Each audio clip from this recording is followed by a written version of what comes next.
मन और ध्यान इन दोनों को ठीक से समझना चाहिए।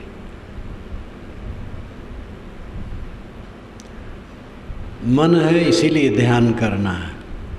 मन न होता तो ध्यान करने की आवश्यकता न होती।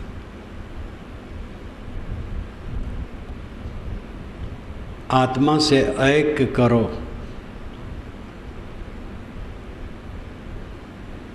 वेदांती जन प्रायः कहते हैं आत्मैक बोध बिना न मुक्ति। आत्मा के ऐक्य बिना मोक्ष नहीं होगा।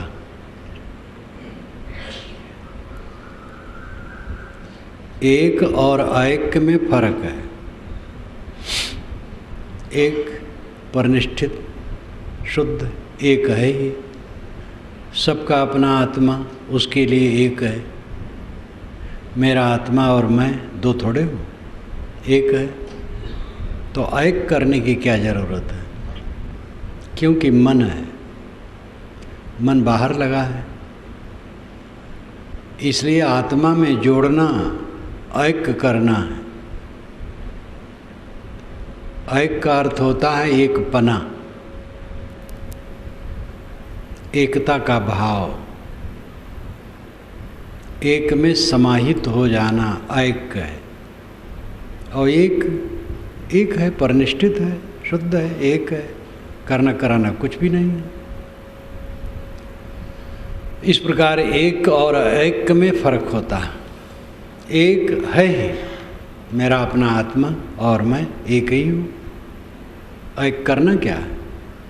लेकिन मन है, इसलिए ऐक्य करना है, एक पना करना है। हरदम मन को आत्मा में जोड़ना है, तब काम बनेगा। खाली जान लेने से नहीं होगा। पढ़ना गुनना चातुरी औरो बात सहल, काम दहन मन बस करन गगन चढ़न मुश्किल। पढ़ना गुनना और बात सब बहुत सरल है, लेकिन काम दहन मन बस करन, वासनाओं का क्षय करना और मन को वश में करना, ये आकाश पर चढ़ने के समान कठिन है। तो साहब कठिन नहीं बताते हैं कि कठिन मान के कमर पकड़ करके बैठ जाओ। ये बताते हैं कि बाहरी बातों में तो आदमी स्वाभाविक फिसलता रहता है, ये काम करना कठिन है। ध्यान दे, सरल है।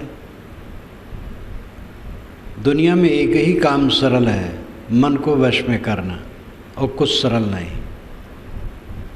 सरल क्या, संभव ही नहीं है। एक होता है सरल, एक होता है कठिन, एक होता है असंभव। लेकिन और चीज़ों पर सुवस्था प्राप्त करना कठिन ही नहीं है, असंभव है। जैसे जवानी को स्थिर करना ये कठिन ही नहीं है, असंभव है। प्राणियों पर अपनी पूरी सुवस्था करना ये कठिन ही नहीं है, असंभव है। ऐसे आप कुछ भी गिन डालें, चारों तरफ की चीज़ें, कुछ समय के लिए चीज़ें अपने अधीन होती हैं थोड़ी मोड़ी, और फिर वो बिगड़ जाती हैं। दुनिया की वस्तुओं पर सुवस्था प्राप्त करना कठिन ही नहीं है, असंभव है।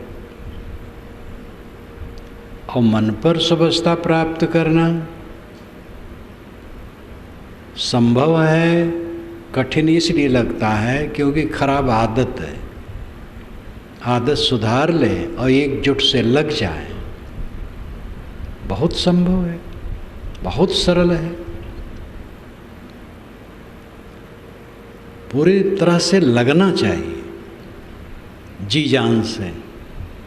जो एकदम लग जाएगा कैसे नहीं होगा।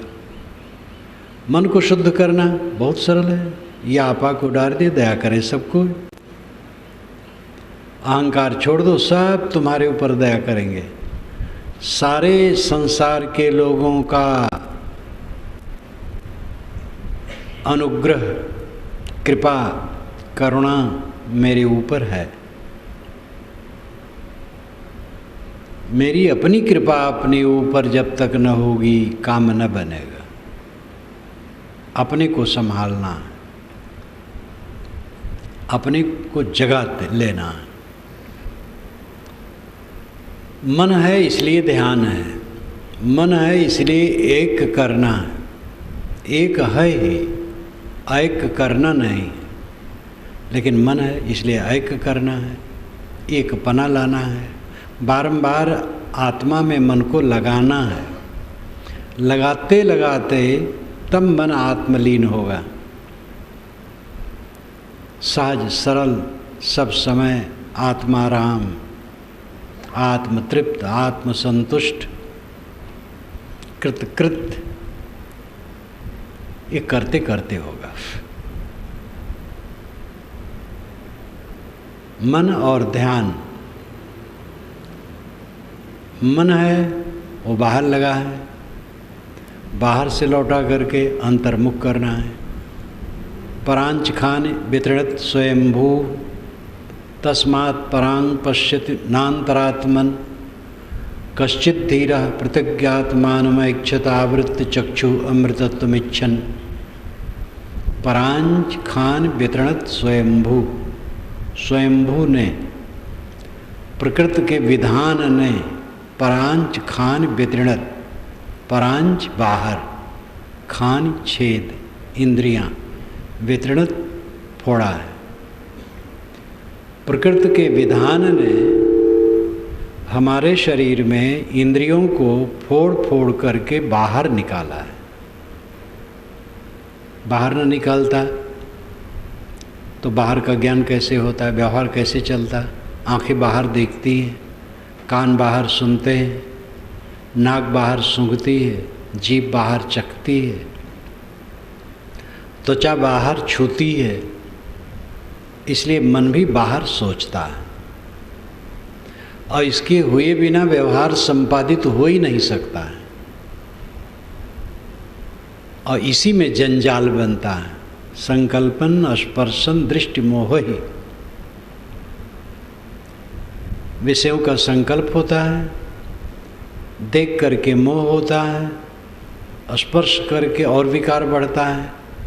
बस सारा प्रपंच ऊपर आ करके ढक लेता है।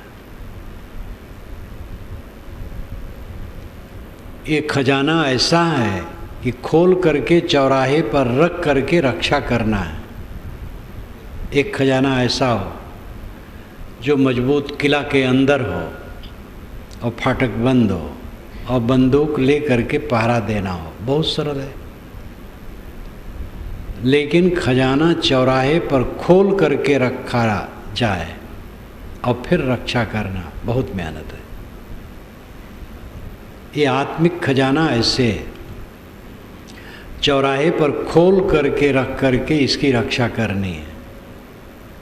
आँख से न देखो, आँख फोड़ लो, कितनी असुविधा होगी। पूरे चाम को पलस्तर कर दो, कुछ छुए ना, आदमी मर जाएगा। गंध का ज्ञान न हो, रस का ज्ञान न हो, गंध का ज्ञान ना हो, दुर्गंधित जगह में बैठ करके हम बिता दें समय, स्वास्थ्य खराब हो जाएगा। खाते समय स्वाद का ज्ञान न हो तो ऐसी चीज़ें हम खा सकते हैं जिससे पेट में जा करके खराबी हो जाए। कितना ही मिर्चा खा लो, जेब में अगर स्वाद का ज्ञान नहीं तो कुछ पता नहीं चलेगा, लेकिन अंदर में जाके क्या दशा होगी। इसलिए जो इंद्रियां बहिर्मुख हैं वो बिल्कुल ठीक है, क्योंकि इंद्रियां बाहर का काम करने के लिए ही बनी है।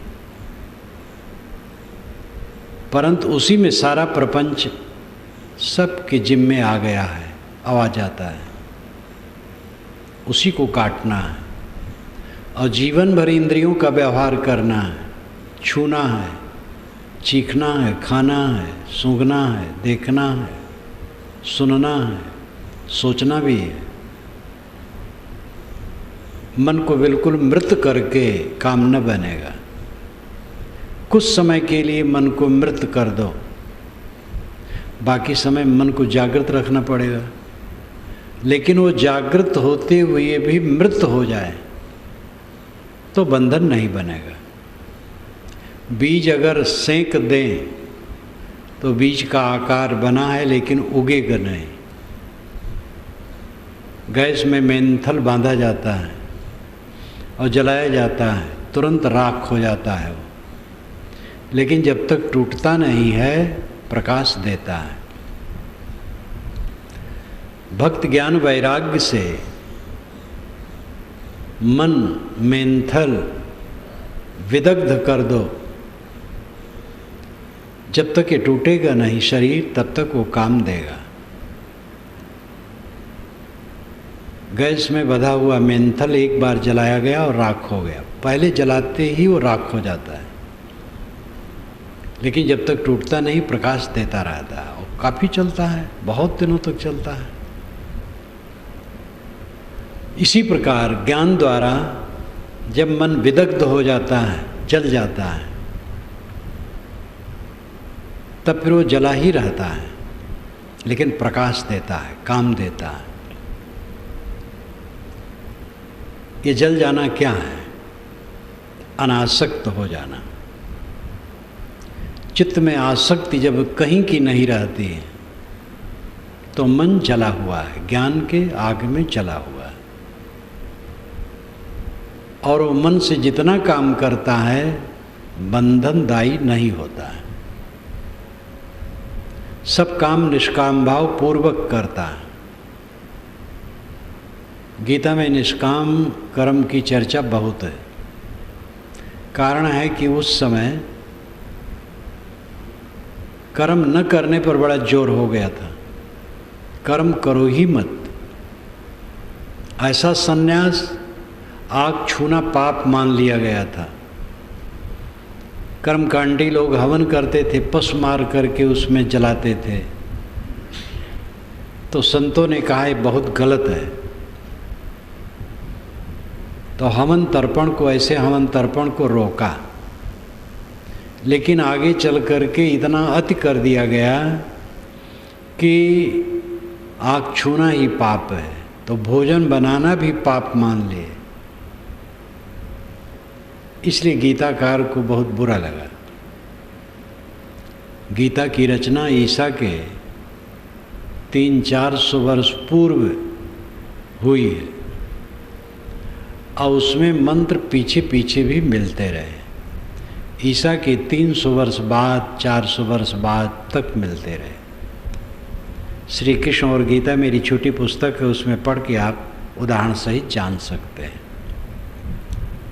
लेकिन इसका सूत्रपात ईसा के पहले 300-400 वर्ष पूर्व हुआ है, बना तभी है, कुछ मंत्र पीछे मिलते रहे। उस समय कर्मों के प्रति बहुत उदासीनता हो गई थी, तो गीताकार ने इस पर जोर डाला, कर्म करो लेकिन निष्काम रहो। जो नहीं समझ पाते हैं वो कहते हैं गीताकार का ये कथन अस्वाभाविक है। आदमी कर्म करेगा फल के लिए, बिना फल की इच्छा के कोई कर्म करेगा ही नहीं। इस ढंग का कहने वाले लोग उस दशा के है ही नहीं है, तो क्या समझेंगे? ये तो साधक समझेगा। कबीर साहब ने कहा, कर्म करे और है अकर्मी ऐसी युक्ति बतावे, संतोषो सदगुरु महि भावे, जो आवा गमन मिटावे, डोलत डिगे न बोलत बिसरे, अस उपदेश सुनावे, बिन भ्रम हठ क्रिया से न्यारा, साहस समाधि लगावे। अनेक पंक्तियाँ बड़ी सुंदर उसी में है, कर्म करे और है अकर्मी ऐसी युक्ति बतावे। निष्काम कर्म होता है, निष्काम कर्म से ही मोक्ष होता है। कर्म बिल्कुल छोड़ देना चाहिए ये भी है, तो इसका मतलब है हवन तर्पण की बात है। कर्म कांड, हवन तर्पण से कल्याण नहीं होगा। इसका तो उपनिषद में भी बड़ी जोर से खंडन है, मालूम होता कबीर बोल रहे हैं। बल्कि हवन तर्पण पर साहब को ज़्यादा नहीं कहना पड़ा है। मुंडक उपनिषद के रचयिता तब थे जब हवन तर्पण का बहुत बोलबाला था। उन्होंने कहा दंद्र में मौन पर्यंत मूढ़ा अंधे नियमाना यथांधा। ये मूढ़ लोग एक अंधा दूसरे अंधा को चलाए, ऐसे स्वाहा स्वाहा करके मुक्ति चाहते। इतना कस के कहा है कई श्लोकों में, और फिर बताया है एकांत शांत आत्मनिष्ठ बनो कल्याण के लिए। तो वर्तमान में जो गड़बड़ियाँ होती थी, विचारक उस पर तर्क करते थे। कबीरी भाषा अपने अपने ढंग से सब जमाने में रही है।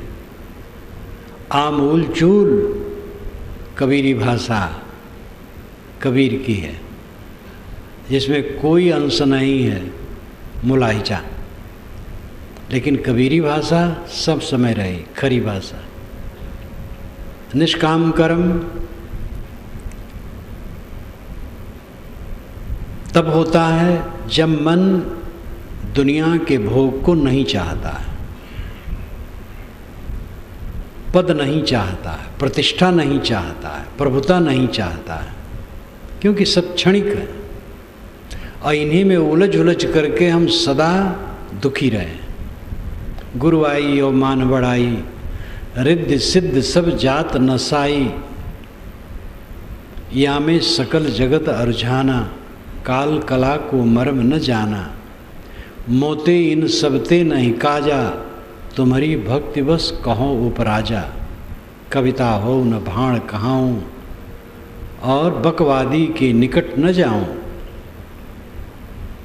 श्री पूर्ण साहब ने कहा, न मैं कवि हूँ, न भाण हूँ, न बकवादी के निकट जाता हूँ।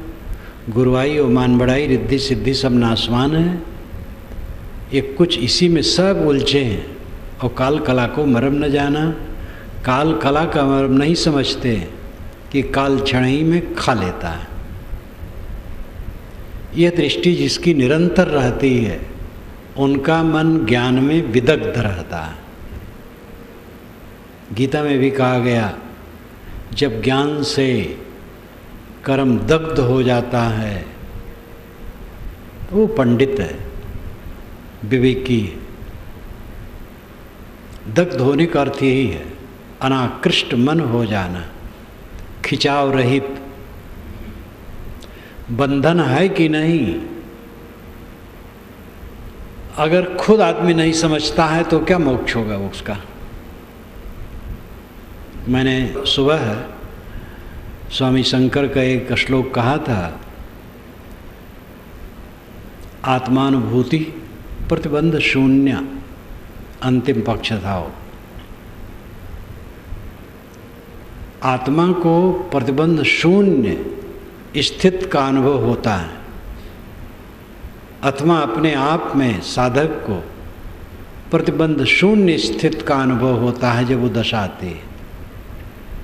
यथा यथा प्रत्यगवस्थितम मन तथा तथा मुंचति बाह्य वासना, निशेष मोक्षे सति वासनानाम आत्मानुभूति प्रतिबंध शून्य। जैसे जैसे मन अंतर्मुख होता जाता है, वैसे वैसे बाहर का राग बंधन संस्कार कटता जाता है। और सब प्रकार का संस्कार जब बाहर का कट जाता है, सारी लालच खत्म हो जाती है। सरल भाषा में कहें तो आत्मानुभूति प्रतिबंध शून्य, अपने आप में प्रतिबंध शून्य स्थित का अनुभव होता है। लगता है कि मेरा मन कहीं खिंच नहीं रहा है। इस संबंध में मैं एक संत की याद करता हूँ, सुल्तानपुर ज़िले में था, 40 वर्ष पुरानी घटना होगी। उनकी उम्र ज़्यादा थी, मिलते थे समय समय से, अच्छे थे।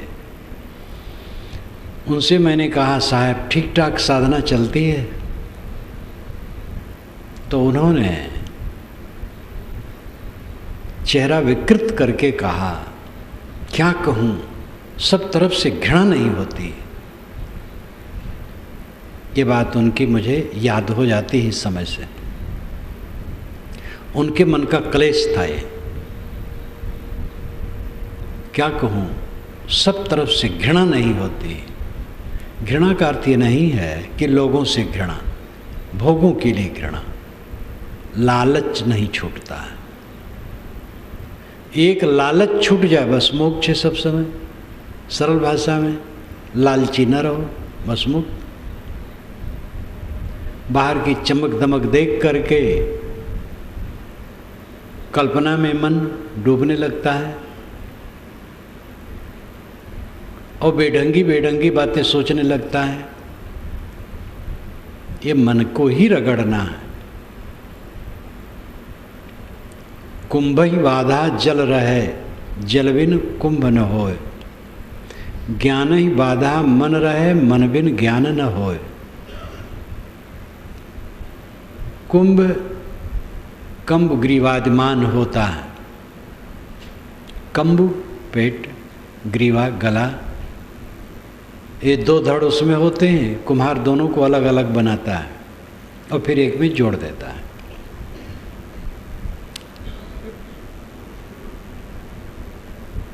उसके बंधन में पानी टिकता है। जब उसमें हम भर देते हैं तो पानी टिकता है, लेकिन घड़ा पानी के बिना नहीं बनता है। पानी मिट्टी में डाल करके साना जाता है, गूंदा जाता है, मिट्टी की एक अवस्था हो जाती है जब, तब उससे घड़ा बनाया जाता है। इसी प्रकार ज्ञान ही बाधा मन रहे, ज्ञान के बंधन में ही मन ठीक दशा में रहता है, लेकिन मन बिन ज्ञान न होए। मन के बिना ज्ञान नहीं होता है।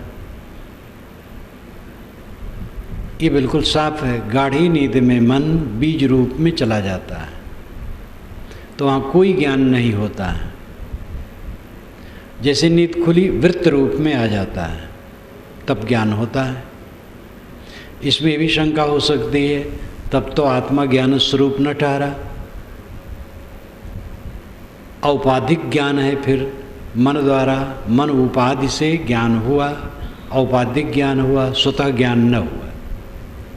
लेकिन ऐसी बात नहीं है। विद्युत की शक्ति, उसकी अपनी शक्ति औपाधिक नहीं है। किसी विशेष अवस्था में उसकी शक्ति नहीं है, किंतु स्वतः है सब समय। किंतु बल्ब से, राड से, पंखे से, मशीन से जब संपर्क करता है तो अपनी शक्ति प्रदर्शित करता है, और अगर इनसे संपर्क न करे तो अपनी शक्ति प्रदर्शित नहीं करता। लेकिन शक्ति उसकी अपने में स्वतः है, औपाधिक नहीं है। औपाधिक का मतलब उपाधि संबंधी। उपाधि का अर्थ है विशेष अवस्था। जैसे एक सभा में किसी को अध्यक्ष चुन लिया जाए, 3 घंटे सभा चली, उसको अध्यक्ष कहा जाता है, और सभा खत्म हुई, उसको कोई अध्यक्ष नहीं कहता है, तो उसकी अध्यक्षता औपाधिक है, उपाधि भेद से, विशेष अवस्था में है। ज्ञान आत्मा का औपाधिक नहीं है, स्वतः है, अनादि निहित है, आत्मा में स्वतः है। लेकिन सबकी कारण कार्य व्यवस्था होती है तो वो काम होता है। आग में ज्वलन शक्ति है, लेकिन तृण उसके ऊपर पड़े तब वो जलावे, तृण नहीं पड़े तो किसको जलावे? मन इंद्रिय अंतःकरण द्वारा ज्ञान उद्भासित होता है बाहर, और वो आत्मा का गुण है। मन के द्वारा ही वृत्ति हो बनती है, और वृत्त से ही हम संसार को जानते हैं। वृत्त का मतलब होता है लपेट, घेरा। जैसे पानी में आपने पत्थर फेंक दिया तो वहाँ का पानी दब गया और पानी का अगला हिस्सा उठ गया, लेकिन उठा और फिर गिर गया तो अगला हिस्सा उठ गया। तो इस प्रकार एक लहर पैदा हो गई। यहाँ का पानी दूसरी छोर पर नहीं गया, पानी उठा गिरा और एक लहर बन गई। वो लहर वृत्त है, वृत्त घेरा लपेट। ऐसे मन में बैठे हैं आप, ख्याल आ गया अपने खेत का। किसान को अपने खेत की याद आती है और कारखाने वाले को कारखाने की याद आती है, दफ्तर वाले को दफ्तर की याद आती है। जिस काम को जो ज़्यादा करता है उसकी याद आती है, जो देखा सुना भोगा गया उसकी याद आती है। ये याद वृत्ति है। और जिस समय जो वृत्ति रहती है उस समय हमें आभास होता है मैं वही हूँ, यही अज्ञान है। काम की वृत्ति आती है तो मनुष्य समझता मैं काममय हूँ। काम की खलबली आई तो सोचता है इस क्रिया के किए बिना सुख नहीं है, वो भ्रम में पड़ जाता है। लेकिन विवेक से हटा दे, कुछ नहीं। जब काम वासना की याद नहीं थी कोई खलबली नहीं थी। कामी आदमी भी जिस समय उसके मन में काम की वासना नहीं रहती उस समय वह प्रशांत रहता है। याद आई, खलबला गया। क्रोध की वासना आई तो हम अपने को समझते हैं कि मैं क्रोधमय हूँ। लोभ आया तो लोभमय हूँ, मोह आया तो मोहमय हूँ, दुख आया तो दुखमय हूँ। दुख रूप जा क्षण में वृत्ति जौन ता क्षण में रूप तौन। निर्मल साहब कहते हैं कि जिस क्षण में तुम्हारी जो वृत्ति रहती है उस क्षण में तुम्हारा वही रूप रहता, ऐसा भासता है। सांख्य दर्शन कहता है कि स्फटिक शिला के सामने लाल फूल जब पड़ता है तो शिला लाल लाल दिखाई देती है, लेकिन शिला में लालीपन नहीं है, फूल की लाली है, वो प्रतिबिंबित होता है केवल। इसी प्रकार चित्त की दशा स्वच्छ है। एक स्वच्छता तो यह है कि निर्मल रहना। एक स्वच्छ का मतलब है कि वो प्रतिबिंबों को ग्रहण करता है। तो चित्त इस संसार के प्रतिबिंबों को ग्रहण करता है और उसमें हम अपनी एकता कर लेते हैं। इसलिए चित्त से संसार ग्रहण होता है और संसार ग्रहण होने से उसका कूड़ा कबाड़ आता है। बोध न होने से, कच्चा मन होने से पीड़ा शुरू होती है। मान्यताएं उसमें अनेक प्रकार के बना लेते हैं। ये घट गया, ये वैसा नहीं रहा, पहले जैसा नहीं रहा। मेरा शरीर, मेरी जवानी में आप देखते सीख मार दो तो खून निकल आवे। क्या कहूँ, अब तो बूढ़ा हो गया हूँ, अब रो रहे हैं। शरीर गलने वाली चीज़ें हैं। शरीर गले और मन गले, मोह गले। शरीर को प्रकृति पकाती है, मन को प्रकृति नहीं पकाती। मन को पकाना आपका काम है। प्रकृति शरीर को पकाती है। इसलिए शरीर रोज गल रहा है। मन को आप विवेक में गलावें तब ठीक होगा। और अगर आप विवेक में न गलावेंगे तो शरीर तो बूढ़ा होगा और मन ताज़ा होगा और उद्वेग बढ़ेगा। बुढ़ापा में चारों तरफ शिकायत शिकायत शिकायत। पाचन शक्ति घट गई, अब खाने में भी उतनी रुचि नहीं लगती है, पचता ठीक से नहीं है, स्वाद की वो शक्ति नहीं रह गई। जीभ में स्वाद ग्रहण करने की क्षमता जो बचपना में होती है अद्भुत होती है, धीरे धीरे वो घटती है, बुढ़ापा में काफ़ी घट जाती है। कितने बूढ़े कहते हैं कि भोजन में तो स्वाद ही नहीं आता है, क्या बनाती है बहू। बहू ठीक बनाती है, आप अपनी जीभ पर ध्यान दीजिए। बूढ़े की जीभ है, उन स्नायुओं में वो शक्ति नहीं रह गई है। मुझे स्वयं ख्याल है बचपन में गुड़ का एक टुकड़ा मिले तो अमृत, आवाज बर्फी भी अमृत नहीं लगती, सहज लगती। केवल ज्ञान से नहीं, ज्ञान से तो अलग बात है, स्वभाव से भी सारी इंद्रियां शिथिल होती हैं, मलिकाना खत्म होता है बूढ़ों का। ऐसा लगता है कि लड़के बच्चे सब मनमानी हो गए, काम करने का ढंग पहले वाला आज में अंतर हो जाता है। जवान बच्चे अपने ढंग से काम करना चाहते हैं, अपने ढंग से वो रहना चाहते हैं, अपने ढंग से जीना चाहते हैं। बूढ़ा आदमी खाँव खाँव करता है, शिकायत करता है। तो जितना बुढ़ापा आएगा उतना दुख बढ़ेगा अगर मन को गलाते नहीं है विवेक में। तो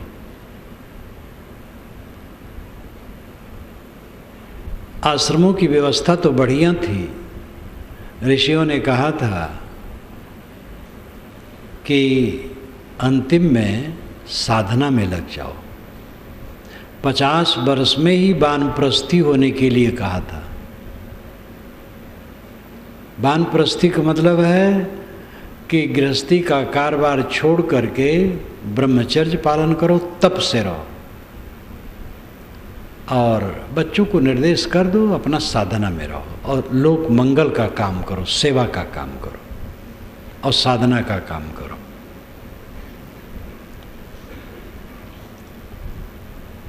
मन के नाते ध्यान की जरूरत है। मन न होता ध्यान की जरूरत न होती। मन और ध्यान, मन आपके पास है, वो तो सब समय आपके पीछे लगा है और रात दिन रगड़ रहा है। आपकी नाक पकड़ करके मन खूब रगड़ रहा है। जान पाओ तो जानो, आपकी विशेषता होगी उसको रगड़ दो, आपकी नाक वो रगड़ने न पावे। भोगों की लालसा जब मन उत्पन्न करता है तो मानो आपकी नाक को रगड़ रहा है। स्वयं साधक बैठे देखे मन क्या सोच रहा है, देखने से पता लगता है। न देखे तो उसमें आदमी बहता रहता, आनंद मानता रहता, बिला वजह की कल्पना। जो मन को देखेगा वो मन की असलियत को समझेगा और उसकी भंगार को समझेगा और उसको तोड़ेगा। सारा दुख भोगों की लालसा से, अहंकार से, अहंकार कामना, ये जुड़वा शब्द चलते हैं। अहंकार कामना का विनाश मोक्ष है। ये दुनिया के सभी साधकों का एक मत हो के विचार है। दुनिया के, केवल भारत के नहीं, दुनिया के। हम जब पढ़ते हैं भिन्न भिन्न देशों के शास्त्र, भिन्न भिन्न मतों के, तब बात समझ में आती है। आदमी तो ऐसा संकुचित है, एक तो अपना माना हुआ जो उसका ग्रंथ है उसी को नहीं पढ़ता है, अपने संप्रदाय पंथ की चीज़ों नहीं जानता है, और कुछ जाना भी तो अपने में उसका दृष्टिकोण सीमित है, दूसरे की अच्छाई को समझता ही नहीं है। लेकिन थोड़ा देखे जाने तो पता लगता है आत्मा सबका आत्मा एक समान है और मन भी सबका वही है।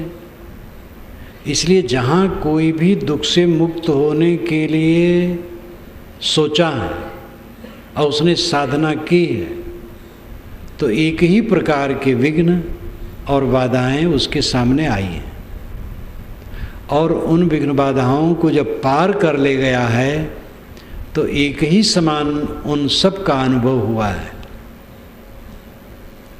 साधना मार्ग में जो विघ्न आते हैं सभी साधकों को वो अनुभव में आते हैं, और उनसे पार होकर के जब गंतव्य पर पहुंच जाता है वो भी सबको ऐसे आता है। ये वही भूमा तत्सुखे नाल पे सुखमस्ति भूमयु सुखम। सनत कुमार ने कहा छांदोग उपनिषद में नारद को, भूमा में सुख है, अल्प में सुख नहीं है। जवानी अल्प है, पद अल्प है, प्रतिष्ठा अल्प, सारा संयोग अल्प है, सारा संबंध अल्प है, थोड़े दिन का है, इसलिए उसमें सुख नहीं है। भूमा में सुख है। भूमा शब्द एक विलक्षण शब्द है, वो आत्मा के लिए। उसकी परिभाषा क्या है? यत्र नानद पश्यत नानद शृणोत नानद विजानात स भूमा। यत्र, जहाँ पर, जिस स्थिति में, ना अन्यत पश्यत, दूसरे को नहीं देखता, ना अन्यत शृणोत, दूसरे को नहीं सुनता, ना अन्यत विजानात, दूसरे को नहीं जानता, सब भूमा, वो भूमा की दशा है।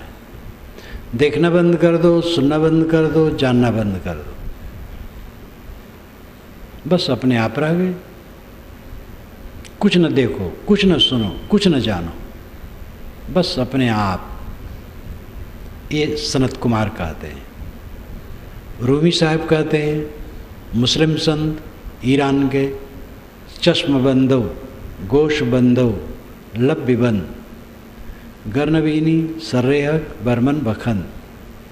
चश्म बंदो, आंखें बंद कर लो, गोश बंदो, कानों को बंद कर लो, लब विबन, ओठों को बंद कर लो, गर्नवीनी सर्रेहक, इतने पर सत्य का दर्शन न हो, बर्मन बखन, मेरा मजाक उड़ाना। दोनों जगह लाक्षणिक है। इतने नहीं कि आंखें बंद कर लो, ओठों को बंद कर लो, कानों को बंद कर लो, बाकी इंद्रियां खोले रहो। यह सनत कुमार ने कहा, दूसरे को नहीं देखता, नहीं सुनता, नहीं जानता, लेकिन स्पर्श भी नहीं करता, सूंघता भी नहीं है, वो सब उसी में आ जाता है, थोड़ा कह दिया जाता है।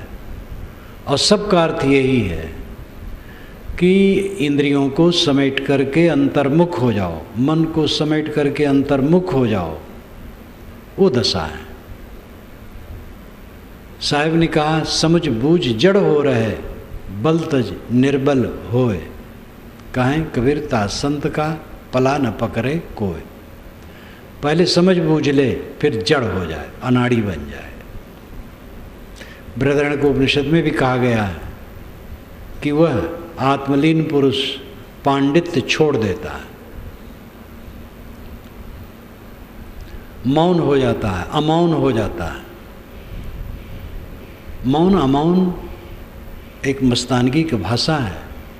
मौन हो जाता है, फिर अमौन हो जाता है, तो अमौन हो जाना क्या है? फिर बोलने लगता है। अर्थ यह है कि वाक्य संयमी हो जाता है, उदास हो जाता है विषयों से, पांडित्य छोड़ देता है, पांडित्य की वहाँ आवश्यकता नहीं। यही समझ बूझ करके जड़ होना है। समझ बूझ जड़ हो रहा है। ऐसे जड़ होने के लिए साहब नहीं कि जड़ नामानाड़ी, अज्ञानी, मूर्ख। तो ऐसे मूर्ख बनो तो मूर्खे रहोगे। जान समझ लो आप कौन है, बंधन क्या है, कैसे कटता है, उसको काट डालो, फिर अनाड़ी बन जाओ। चिक चिक मत करो, सबको समझाने के चक्कर में न पड़ो। जिनको समझना होगा समझेंगे, किसी के पीछे न पड़ो। समझ बूझ जड़ हो रहे, बल तज निर्बल होए। सारा बल छोड़ करके निर्बल बन जाए। जितना भी बल है, धन बल, जन बल, स्वामित्व बल, शासन बल, विद्या बल, बुद्धि बल, ज्ञान बल, सभी बल का अहंकार छोड़ दे। आप जानते हैं सभी बल खत्म हो जाने वाले हैं। शरीर रहते रहते विस्मृत हो जाए तो ज्ञान गया।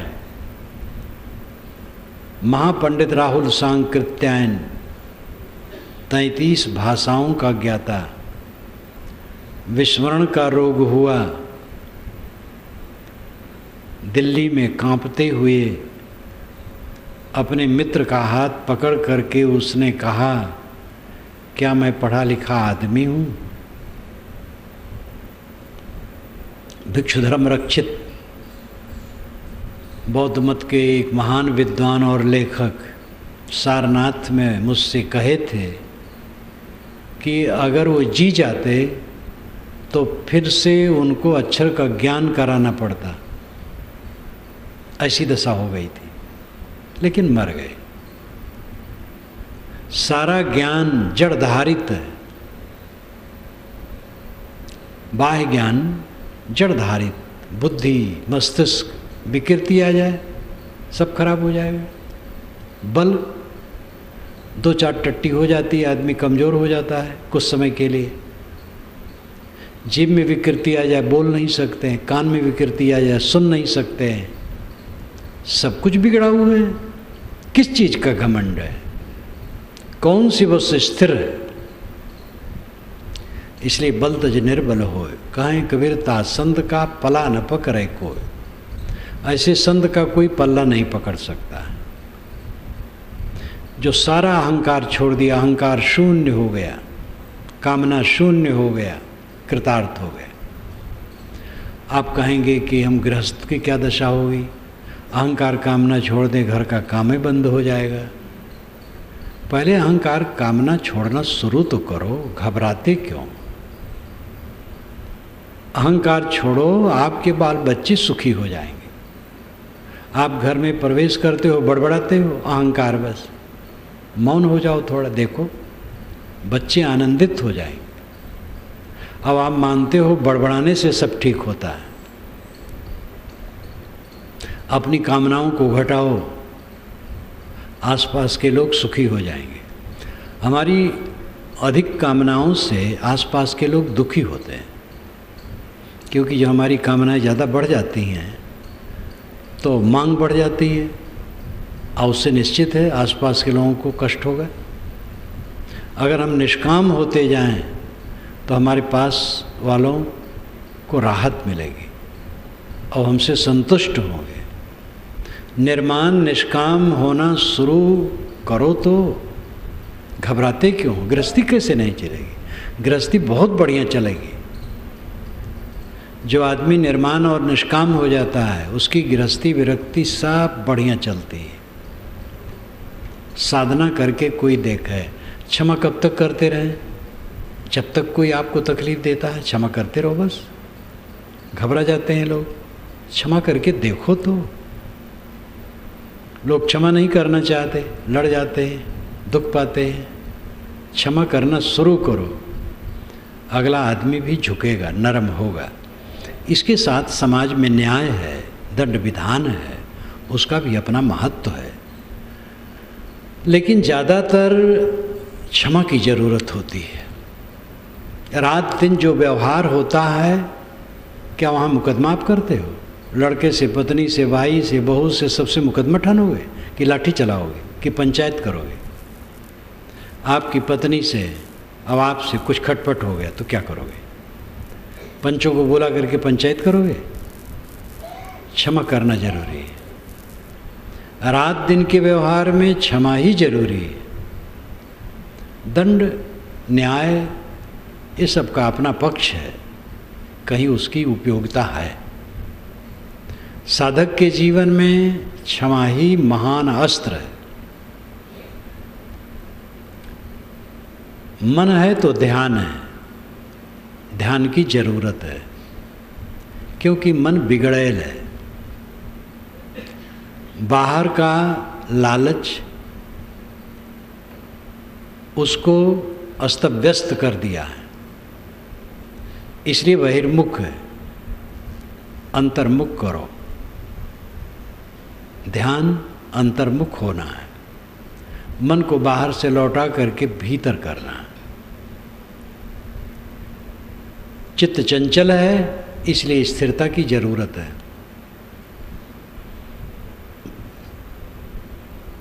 मन मुख्य है।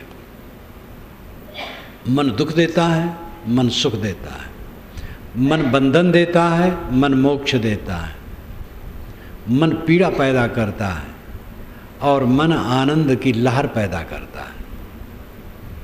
केवल मन ठीक कर लेने पर सारी व्यवस्था हो जाती है। जिसका मन निर्मल है कभी उसको पीड़ा की बात है ही नहीं। और कितना सुबस रास्ता है। और सुबस रास्ता है, क्या कोई अपनी पत्नी को अपनी उंगली पर नचा पाया है?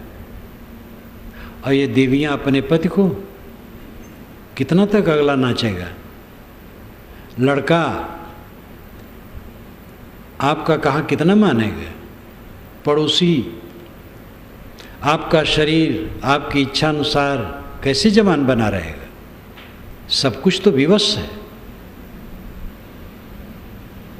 मन को सुबस करना बहुत सरल है। अपना अहंकार छोड़ो, कामना छोड़ो, सरल बनो। मन धीरे धीरे सुबस होगा। अब ऐसा सुबस होगा कहीं नहीं जाएगा। जो मन एक क्षण नहीं रुकता है वही मन मुर्दा होकर के आपके पीछे लगा रहेगा। जब आप चाहो तो बहिर्मुख हो, नहीं तो बहिर्मुख नहीं होगा। करके देखो, करने से होगा। लोग कहते हैं कि क्या करें, समय बहुत बीत गया, अब जान पाए। अब जान पाए, डट के लग जाओ, सब ठीक हो जाएगा। कोई बचपन से लगाव ढील ढाल है, कहीं का नहीं रहेगा। कोई अधेड़पन में लगे और जम के लग जाए, पूरा काम कर सकता है। जोर देने की ज़रूरत है। इस पर तो उदाहरण मुझे श्री काशी साहब का ख्याल में आता है। महाराष्ट्र के थे श्री काशी साहब, हमारे सिद्धांत के एक महान रत्न है, जिन्होंने पारक सिद्धांत को व्यवस्था दी है।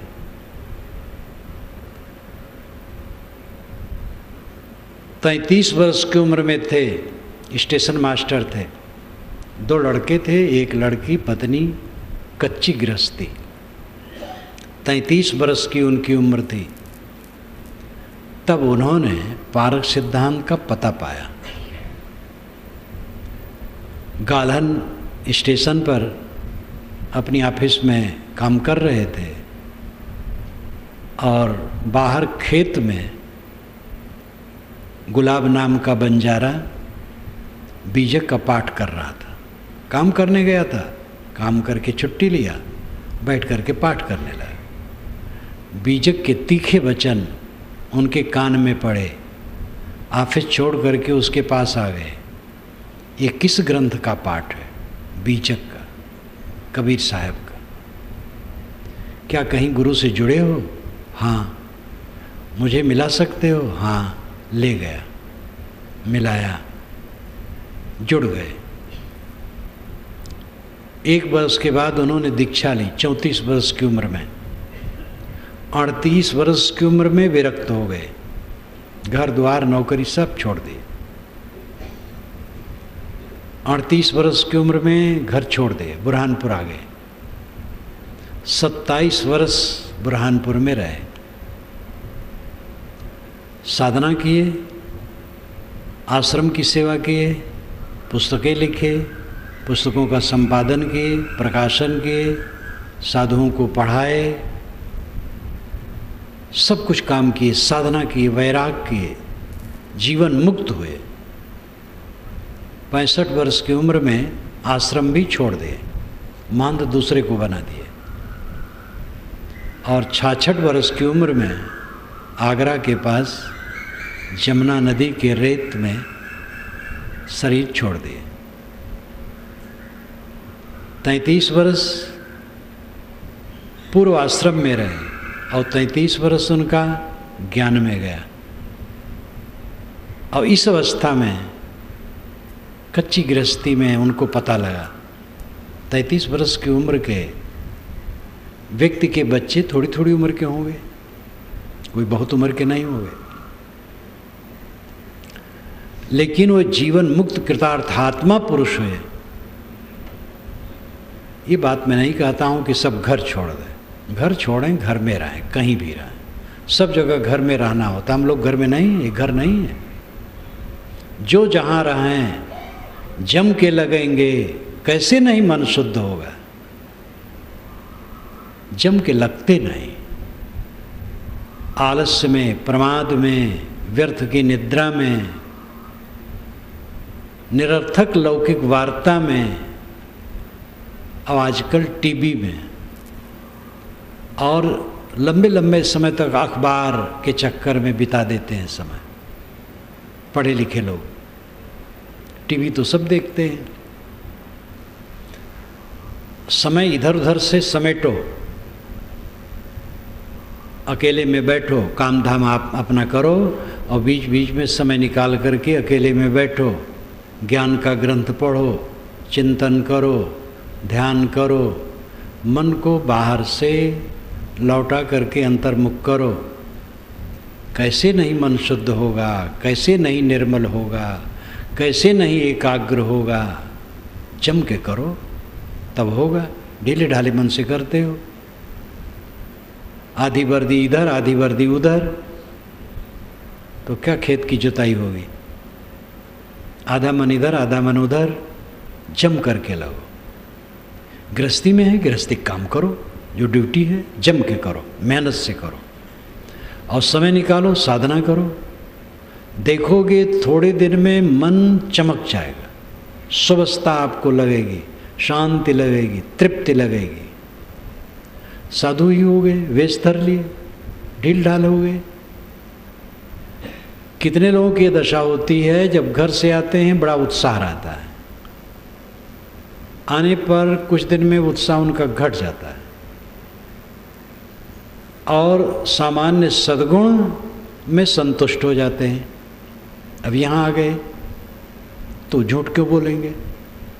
काम भोग से अलग है, क्रोध करने की जरूरत नहीं, लोभ मोह स्थूल रूप में कुछ नहीं, साथ जीवन है, सद्गुण संपन्न है, बस उसी में विश्राम मान लिए।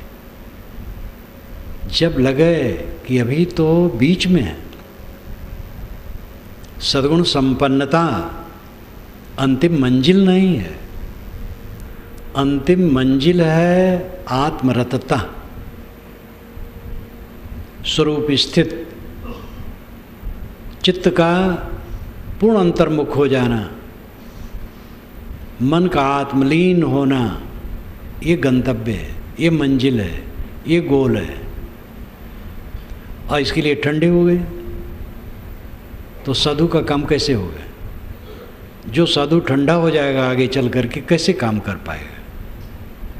इसलिए साधु गृहस्थ कोई भी हो, सब मनुष्य हैं। असावधानी करेंगे तो सबकी आध्यात्मिक उन्नति में रुकावट पड़ेगी। असावधानी, प्रमाद, प्रलोभन, ढील होने से सब होता है। विवेक, वैराग, ज्ञान से कसा रहा है मन। वैराग का मतलब आश्रम और कपड़े का परिवर्तन नहीं है। जिस आश्रम जिस कपड़े में जो हों वहीं उनको वैराग की जरूरत है। क्या साधु लोग संसार छोड़ेंगे, गृहस्थ लोग यहीं रहेंगे?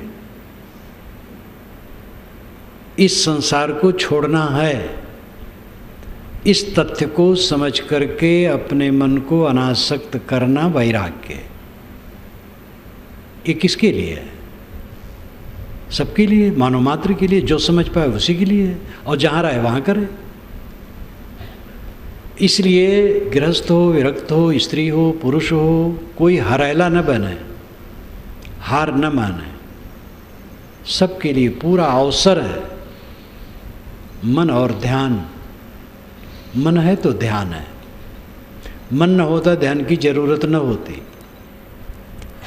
हम और आपने अपने मन को बाहर के जंजाल में उलझा रखा है, उससे निकाल करके अंतर्मुख करना है। बाहर का जंजाल आजकल में खो जाएगा, और उसी में लगे लगे खो गया तो हम बेवकूफ़ हो गए। परखै रूप अवस्था जाए, आन विचार न ताहि समाए। सभी अवस्थाएं परख में जानी चाहिए। रामराज साहब ने पंचग्रंथी में कहा है। श्री रामराज साहब का पंचग्रंथी ग्रंथ बहुत विशाल है, बहुत महत्वपूर्ण है। परखे रूप अवस्था जाए, आन विचार न ताई समाए। सारी अवस्थाएं परख में जानी चाहिए। दूसरे विचार मन में न समाए, गंदे विचार मन में न समाए, सदैव परख में रहे। परख का अर्थ ही है तटस्थ रहना। पारखी तटस्थ रहता है। उदासीन वदासीनो गुणैरियो न विचार लेते, गुणा वर्तन तित्तेव यो अवतिष्ठित नेंगते। ये गीता का श्लोक है। उदासीन वदासीनो, उदासीनवत आसीनो, वह उदासीन के समान आसीन होता है, उदासीन के समान स्थित होता है। इसलिए गुणैरियो न विचार लेते, उसको गुण विचलित नहीं कर पाते, विषय विचलित नहीं कर पाते। विषयों को गुण भी कहा जाता है। उसे विषय विचलित नहीं कर पाते हैं। गुणा वर्तन तित्तेव, गुण गुणों में वर्तते हैं, बस इतना ही वो ध्यान रखता है। यो अवतिष्ठित, जो स्थित है, निंगते न इंगते, चंचल नहीं होता है। बाल पकते हैं, चाह में सिकन आती है। कई प्रेमी लोग अब मिलते नहीं हैं, कई प्रेमी लोग विरोध भी करते हैं। चीज़ें पहले वाली वैसी नहीं रह गई हैं, दूसरे ढंग की हो गई हैं। ये गुणों में गुण बरत रहा है। इसको देख करके विवेकवान निंगते न इंगते, नहीं कंपायमान होता। प्रेमी लोग न मिले, क्या जरूरत है मिलने की? जीवन मिले, किसके साथ मिल करके सदा संबंध रखना है? जिनकी इच्छा हो मिले, जिनकी इच्छा ना हो न मिले, क्या फर्क पड़ता है? साहब ने कैसा कहा है, हम तो सबकी कही मोह को कोई न जान, तब भी अच्छा अब भी अच्छा, जुग जुग हो नयान। मैंने सबकी बात कही और मुझे लोग समझ नहीं पाते हैं, परंतु कोई हर्ज नहीं, तब भी अच्छा, आज भी अच्छा, आगे भी अच्छा, जुग जुग अच्छा। ये मस्तानगी है, ये बोध है, कभी विचलन नहीं। मन और ध्यान का संबंध है। मन ध्यान तो कहीं करते हैं, विषय वासनिक ध्यान करेगा, उससे हटा करके आत्मा का ध्यान, आत्मस्मरण, आत्मचिंतन, आत्माराम होना, ये हमारे जीवन का फल है।